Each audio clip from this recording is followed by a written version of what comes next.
because it's a reflection on the truth that lots of different types of businesses. So you remember a particular type of business that uses affiliate partnerships and used it very well? Do you remember these two guys in an office with an idea, had a computer, and decided to design on it, and how they went ahead and drew their got the business from an idea off the ground? Yes, well done. Lots of people coming in there. It was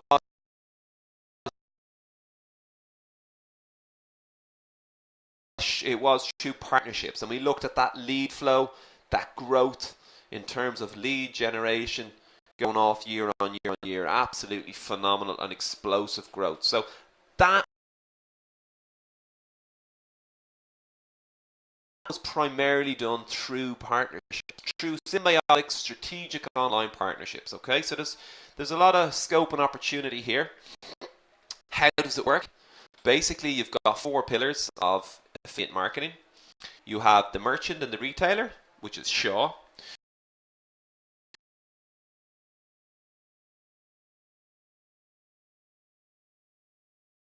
You have the partnership or the affiliate third party, and the end user, you. So how does it work? You've also got network offers and for affiliates. So there's networks that bring the merchant and the publisher together, and ultimately the merchant or the retailer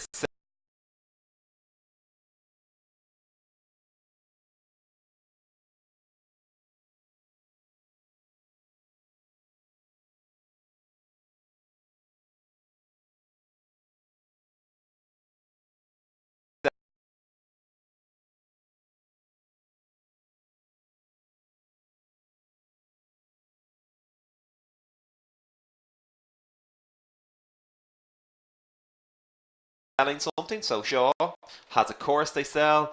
The publisher, affiliate, they're the virtual salesperson, so they've got another platform, website, area that they sell your product. And the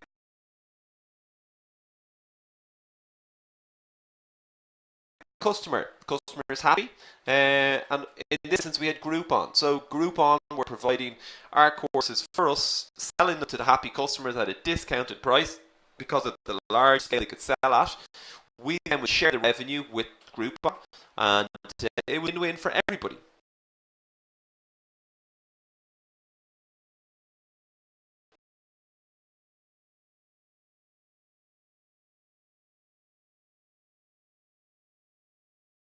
Okay, makes sense? Clear? We'll go in, we'll explain this, but I want to give you a high level overview and make sure that that's clear. Great, lots of yeses coming in. Okay, so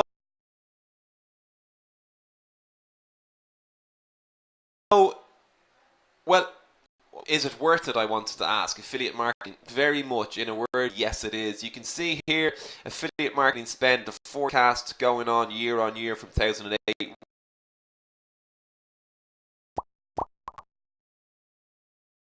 Right up, and you can see that growth right up in 2016 in millions total affiliate marketing spend. So you know there's a lot of growth in the area. 16% of e-commerce orders, so 16% of e-commerce orders in 2015 came through affiliates alone. Okay, 3% growth from 2014 on, and projected to continue to grow 2016, obviously up to 2017. Okay, so that consistent growth all the way up with affiliate marketing. So, who uses affiliate marketing? Some good answers came in there. Lots of different people putting forward different businesses, and you know, it's sometimes affiliate marketing is often it's viewed as this small scale or kind of get rich quick scam, and it's not. You know, affiliate is an excellent way to generate revenue when it's used correctly. But you know, the merchant must have a proper offering that you know, otherwise the whole thing falls down. But who offers affiliate partnerships? Well, Amazon have a fantastic, Sky, Microsoft, Google, Apple. The big businesses, big players in the industry are doing affiliate marketing, okay?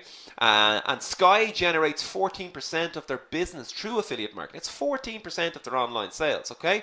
So one of the greatest aspects of online affiliate marketing is generally you only pay for a customer or if you decide a qualified lead. So it's performance based to that degree. So it takes most of the financial risk out of it. It's a very powerful way of marketing compared to other methods where you would need to pay, the luxury of having a customer or a lead. In this way, you get leads and customers without having to pay until they become those customers for you, if that makes sense. Okay, so, some other obvious examples. When you think about British Airways, Avis Car Rental, Ryanair, Hotels.com, Go Compare. So you probably know lots of these businesses who are already affiliates and maybe even use this service yourself. So you get a sense of if you're booking a flight with Ryanair, well, it makes sense to be able to rent a car from an affiliate partner on their site. And that's a win-win for everybody. Okay. Revenue shared is an important point to consider with affiliate partnerships. So revenue shared is what? Revenue shared is a type of performance-based marketing in which a business rewards one or more of its own affiliates for each visitor or customer brought by the affiliate's own marketing efforts. Okay, so they bring you a customer through their own marketing efforts. When they bring you that customer, you give them a cut. Sounds pretty good to me. So we might want to use revenue shared. When I think, the first thing I think about revenue shared is I don't want to share my revenue. Why would I want to do that? So why might we decide to, share the revenue? What's the incentive? What's the attraction? What do you think? Further reach. Yeah, well done, Philomena.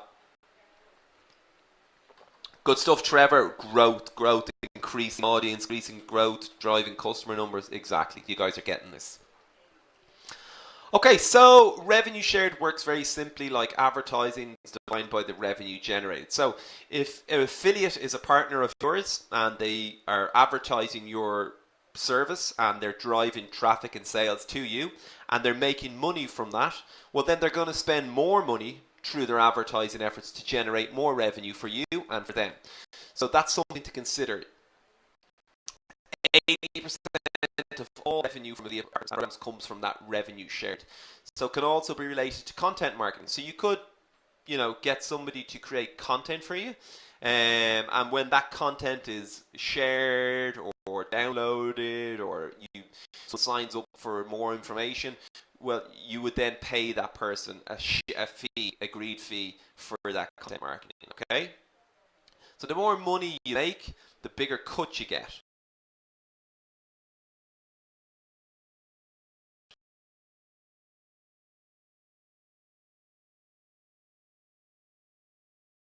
Fair, really, isn't it?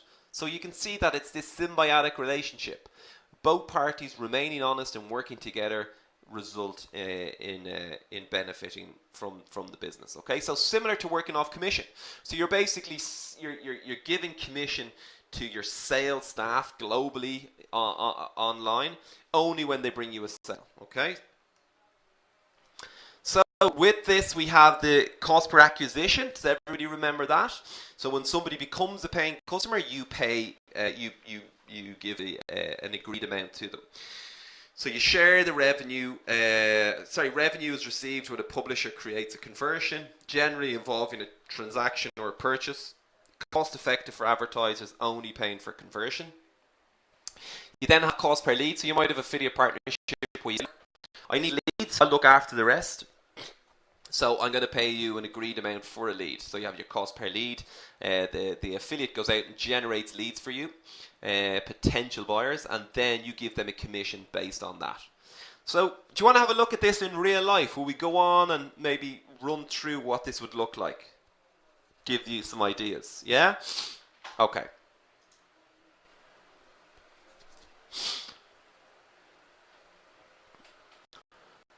Okay.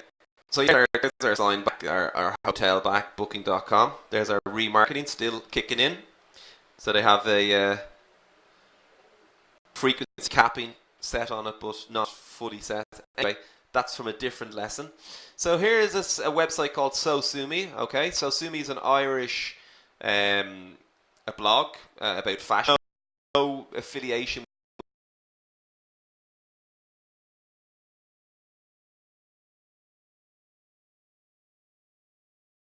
with them whatsoever. Just use them as an example because they have really learned and understand how to monetize their blog very, very well. They don't sell anything themselves, and they make a lot of money.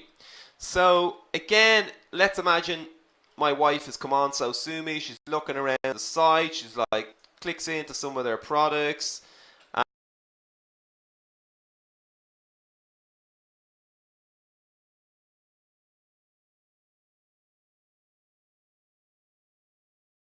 And so they've got all sorts of advertising going on here. But she's there reading through the information about this particular piece of clothing and the different models and all the information. And she says, that's beautiful. That's really nice. Printed shirt. And she thinks, okay, I want to go ahead with that. Okay, so what she does is she basically goes ahead and says, oh, click here for that.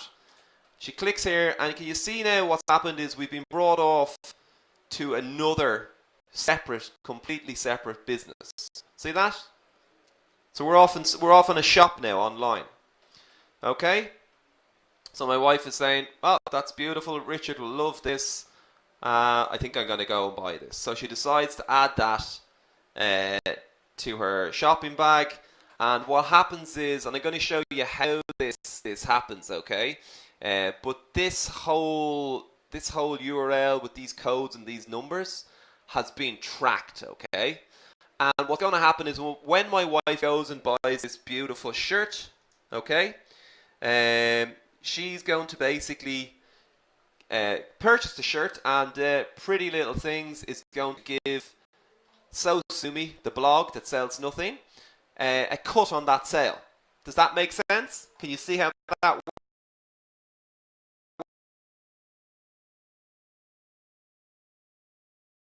works? Great, Alexander, saying really cool example. Okay, so therefore these guys have done this for now. Think about this. If you're writing a blog, maybe this might not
cashback loyalty, you have Forex, there's discount sites, there's social media partner sites, new media sites like Sky, there's discount sites again like Groupon and so on. So there's lots of different types. Web affiliate standards will be the most common, but depends on what the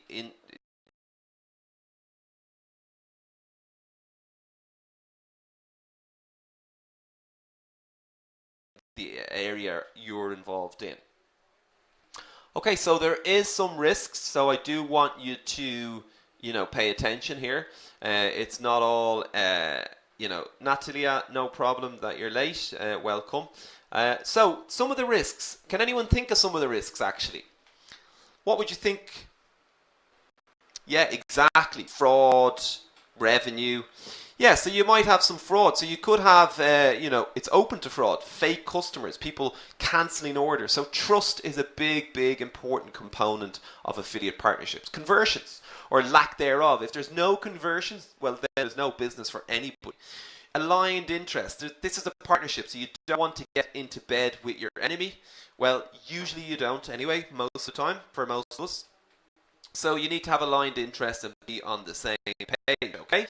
Then you've got cash flow and receiving, this is going to be very important, receiving revenue. So usually 30 days is kind of standard. You can't wait forever, but you still need time to make sure that you're able to vet the authenticity of the transaction.